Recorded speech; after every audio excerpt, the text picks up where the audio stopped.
Shelly here with the Gray Wren Nest.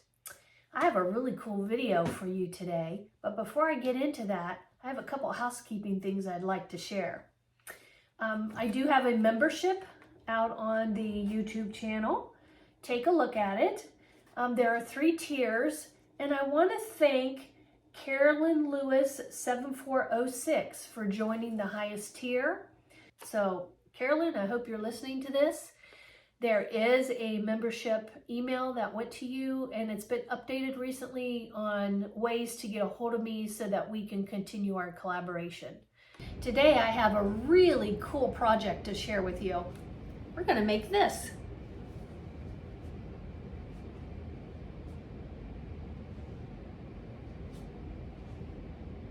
Isn't that cool? Follow along and I'll show you how. Those of you who know me or have been following me lately know that I can't pass up the half-off days at Goodwill or Salvation Army. And that's where I found this cute jean jacket and this adorable sweater.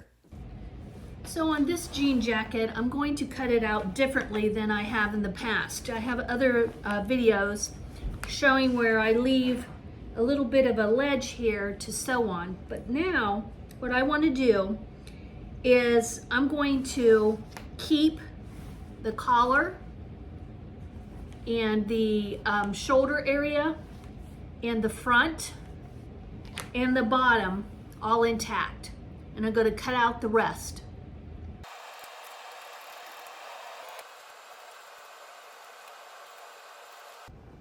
This is what it looks like when it's cut out, and I did keep the pockets. I decided to keep those.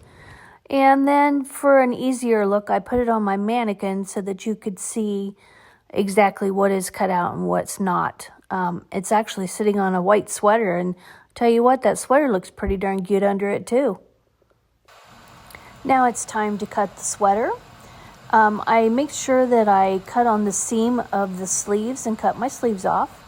And then I decide to go ahead and separate the front from the back of the sweater to make it easier as I'm cutting out my patterns. Now when it comes to cutting out the patterns, I lay the blue jacket jean pieces that I cut out of the blue jacket and placed it on top of my fabric as a pattern. And then I remember to cut a 1/2 inch seam allowance around each pattern.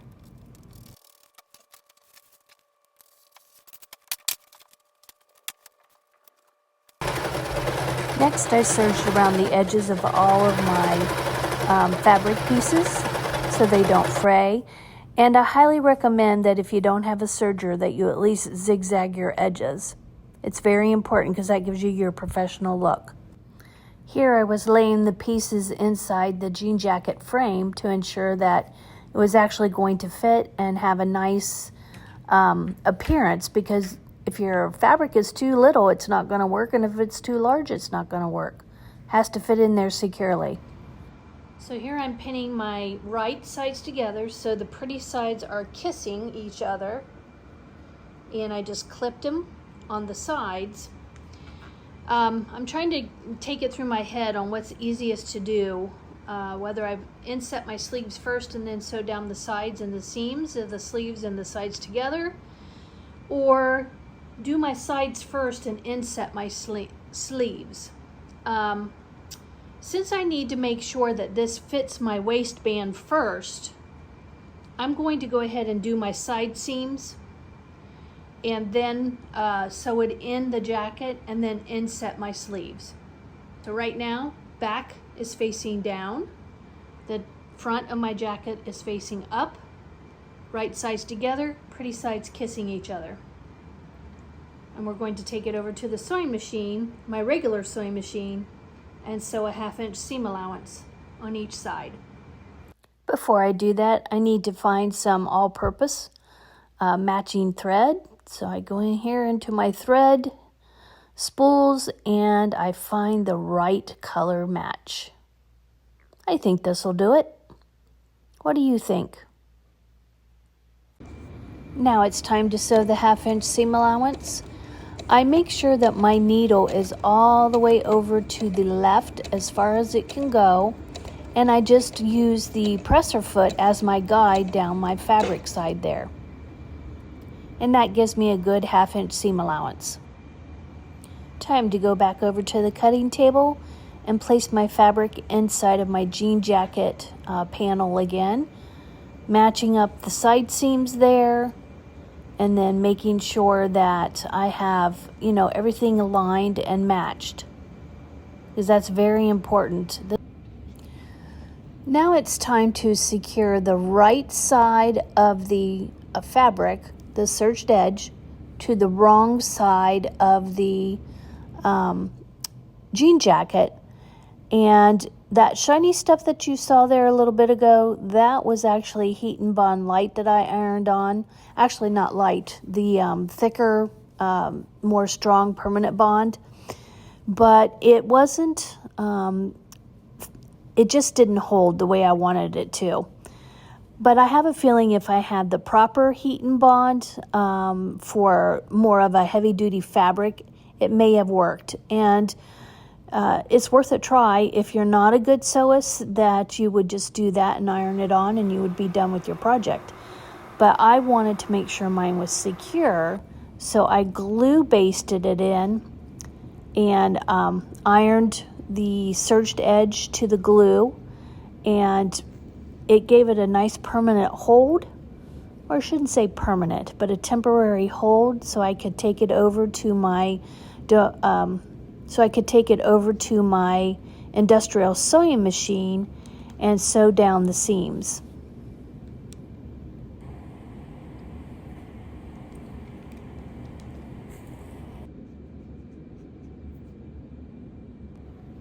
On the bottom of the armholes, I put a little bit of glue on the edge, and I just folded it over to align it with the blue jean jacket seam there, so that it's all aligned when I go to put my sleeve in. Before sewing into place, I put it back on my mannequin to make sure that the drape was right and everything was laying flat. Here I'm on my industrial sewing machine. It's a Cowboy 341 with a walking foot.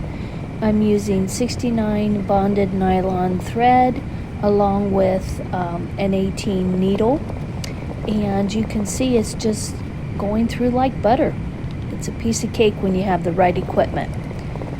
I think you might be able to do this on a heavy-duty Singer or a Juki, or maybe one of those mid-size industrials, just before the industrial, I should say, where it's not really an industrial, it's still classified as a domestic, but it's more heavy-duty. That might work with the right needle.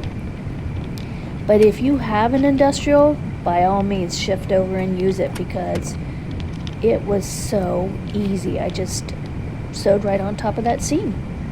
Now there were a couple areas where that seam got pretty thick, right around the sleeve area, where the double seams would come together, but all in all, I was very happy. So I think this makes a cute vest too. You could even stop right here if you didn't want to put the sleeves in. But what I like is the fact that the stitching matches, and it looks pretty good. I mean, look at that. Perfect. And I love the fraying right here. Now next, I think it would be much easier to stitch down the pocket before I put my sleeves in, just so that I can get the pockets out of the way. And I will just do the same thing. I'll glue baste them down on a flat surface, and then just follow the stitch line. Before I sew the pockets, I thought I would show you what the inside looks like. So it's a nice seam, and it's serged, so it's not going to unravel. So once again, I'm going to glue baste it down. And it should just fall naturally on a flat surface. Now I'll iron that on, and then I'll top stitch right here so it doesn't shift. I put it back on the mannequin just to make sure that the pockets were straight, which I kind of figured they would be because they're naturally falling down when I glued them on. So they look great, and now I'm going to top stitch them on. It's time to glue baste the cuff of the sleeve onto the sleeve, and I'm ensuring that I have at least a 1/2 inch seam allowance on each side to roll over. I put the right sides together and clip them. That means that the pretty side of the fabric is kissing each other, and I do a 1/2 inch seam allowance down the edge. And I stop just above the cuff. I set my jacket wrong side out on top of the ironing board on the edge, the smallest point of the ironing board, and that is a ham that you see there in between the ironing board and the jacket so that it gives it a rounded surface. I use the same method of glue basting the seam of the jacket to the right side of the sleeve armhole. Now remember, the sleeve armhole does have a front and a back. The longest part of the sleeve armhole is your back. So you have to make sure as you're glue basting it on, the back part of the sleeve is on the back part of the jacket. Remember that the right side of the sleeve is being glued to the wrong side of the jacket armhole.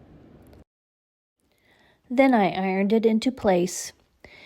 I did use the industrial sewing machine on the top of the sleeve where it's meets the jean jacket part, and I used the domestic machine with the right color thread to sew the bottom of the sleeve hole. And here's the finished jacket. I think it turned out adorable. What do you think? And can you just imagine this in other colors? I can think of those woven blankets that you could actually cut up and make these cute jackets with. I hope you enjoyed this video. Don't forget to like and subscribe, and I'll see you in future videos.